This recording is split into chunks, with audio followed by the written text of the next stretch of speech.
ఇంగ్లీష్‌లో మాట్లాడాలంటే భయమా? మీలాంటి వాళ్ళ కోసమే spoken English personal training classes వెంటనే జాయిన్ అవ్వండి. నమస్కారం, నేను మీ సంగీత. మతం దాచి పెళ్లి చేసుకుంటే ఇక జైలుకే.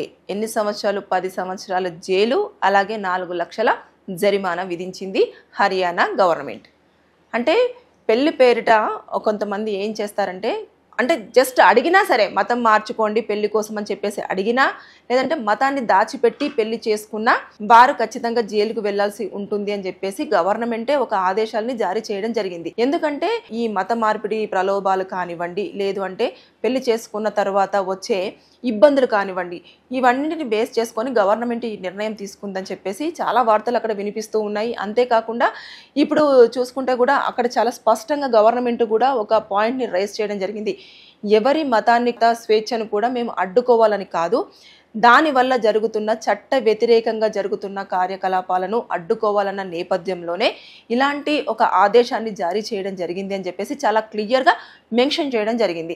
అంటే నిజంగా చెప్పాలంటే ఇది ఎలా జరుగుతుందంటే, ఇప్పుడు అదర్ రిలీజియన్స్ వాళ్ళు పెళ్లి చేసుకున్న తర్వాత, ఇప్పుడు సపోజ్ హిందూ అబ్బాయి కానివ్వండి, లేదంటే హిందూ అమ్మాయి కానివ్వండి, లేదంటే అదర్ రిలీజియన్ వాళ్ళు కానివ్వండి, ఇలా పెళ్లి చేసుకున్నప్పుడు కోర్టు దగ్గరికి ఒకవేళ ఏదైనా ప్రాబ్లంతో వచ్చినప్పుడు అది ఏమవుతుందంటే, ఏ మ్యారేజ్ యాక్ట్ కింద తీసుకొని వారికి న్యాయం చేయాలనేది కూడా చాలా కష్టంగానే మారే అవకాశాలు కనిపిస్తూ ఉన్నాయి. ఎందుకంటే సపరేట్ యాక్ట్స్ కూడా ఉంటాయి. ఇక్కడ Hindu marriage act, Muslim marriage act, Christian marriage act, Jain marriage act, ఇలాంటివన్నీ సపరేట్గా ఉండడం జరుగుతుంది. కాబట్టి అక్కడ కూడా ఇబ్బంది పడే అవకాశాలు ఎక్కువగానే ఉన్నాయి. అంతేకాకుండా ఇప్పుడు ఏవైతే చట్ట వ్యతిరేకంగా కొన్ని జరుగుతున్నాయో ఈ మత మార్పిడి వల్ల, ఇవి కూడా ఎక్కువగా జరుగుతున్నాయి అన్న నేపథ్యంలోనే హర్యానా గవర్నమెంట్ ఇలాంటి నిర్ణయాన్ని తీసుకుందని చెప్పేసి మనకు తెలుస్తూ ఉంది. అంటే అక్కడనే కాదు, ఇక్కడ మన దగ్గర కూడా అలాంటిది ఉంది. కోర్టులో చాలా కేసులు కూడా పెండింగ్ లో ఉంటున్నాయి. అంటే ఏ బేస్ మీద వారికి న్యాయం చేయాలనేది కూడా చాలా క్లిష్టంగానే మారే అవకాశాలు కనిపిస్తున్నాయి. సో ఇప్పుడు మనం చూసుకుంటే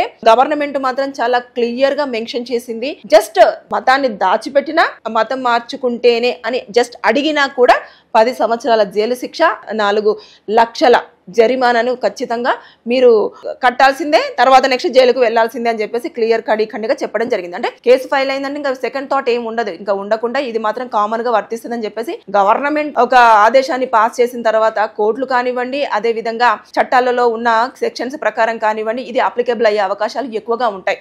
అంటే మనం చూస్తూ ఉన్నాం కదా, చాలా వరకు కేసులు ఇలాగే రన్ అవుతూ ఉంటాయి. కొంతమంది ఎలా ఉంటారంటే అదర్ రిలీజియన్స్ వాళ్ళు పెళ్లి చేసుకుంటారు, అది కేసు దగ్గరికి వాళ్ళకు చాలా మంది వీడియో చూస్తున్న వాళ్ళు కూడా అనుకుని ఉంటారు. అంటే అదర్ రిలీజియన్స్ వాళ్ళు పెళ్లి చేసుకున్న వాళ్ళు కూడా వారు ఏదైనా ప్రాబ్లం వస్తే వారికి సెక్షన్స్లలో ఏది అప్లికేబుల్ అనేది కూడా చాలా స్పష్టంగా ఉండదు. ఇప్పుడు అదర్ రిలీజియన్స్ వాళ్ళకైతే ఇప్పుడు హిందూ మ్యారేజ్ యాక్ట్ 13B, తర్వాత ఇట్లా సపరేట్ యాక్ట్స్ ఉంటాయి అన్నట్టు. దాని ప్రకారంగానే సెక్షన్స్ అప్లికేబుల్ అవుతాయి, వారికి న్యాయం చేసే విధంగా కూడా అందులో పాయింట్స్ అనేవి చాలా క్లియర్ గా మెన్షన్ చేయడం జరుగుతుంది. ఇవన్నిటిని దృష్టిలో పెట్టేసుకొని హర్యానా గవర్నమెంట్ ఒక స్టెప్ ఫార్వర్డ్ అయ్యి మంచి నిర్ణయం తీసుకుందని చెప్పేసి నేనైతే ఒక అడ్వకేట్ గా భావిస్తూ ఉన్నాను. అంటే దీని వల్ల చాలా క్లియర్ కట్ గా ఉండడం జరుగుతుంది. అంటే చట్ట వ్యతిరేక కార్యకలాపాలు ఎలా అయితే జరుగుతున్నాయో పాపం చట్టపరంగా కూడా వారికి ఎలాంటి న్యాయం జరగాలనేది కూడా ఒక క్వశ్చన్ మార్క్ గానే ఉండిపోతుంది. ఈ నేపథ్యంలో చేసుకున్నప్పటికీ కూడా ఒకవేళ వాళ్ళ కన్సర్న్తో కానివ్వండి, లేదు అనుకుంటే కానివ్వండి, అది విత్ పర్మిషన్తో, అంటే గవర్నమెంట్ పర్మిషన్ కావాలి, చట్టపరమైన పర్మిషన్ తోటి వారు రిలీజియన్ చేంజ్ చేసుకొని వారి ఇరు పక్షాలకు సంబంధించి ఓకే అనుకున్న తర్వాత అప్పుడు పెళ్లి చేసుకుంటే అన్ని కూడా వర్తించే అవకాశాలు ఎక్కువగా ఉంటాయి. కాబట్టి దీన్ని దృష్టిలో పెట్టేసుకొని ఇక మీదట గనక మీరు మతాన్ని దాచిపెట్టడం కానివ్వండి, అదే విధంగా మత మార్పిడికి కంపల్సరిగా మీరు చేంజ్ అవ్వాలి అని చెప్పేసి చెప్పడం కానివ్వండి, ఇలాంటివన్నీ చేయకుండా లీగల్ పరంగా అదే విధంగా గవర్నమెంట్ నుంచి వెళ్ళి ఒక ఏదైతే పర్మిషన్ ఉంటుందో ఆ పర్మిషన్ తెచ్చుకొని కానివ్వండి పెళ్లి చేసుకుంటే మీకు అన్ని రకాలుగా సేఫ్ అనేది నా ఒపీనియన్. Thank you.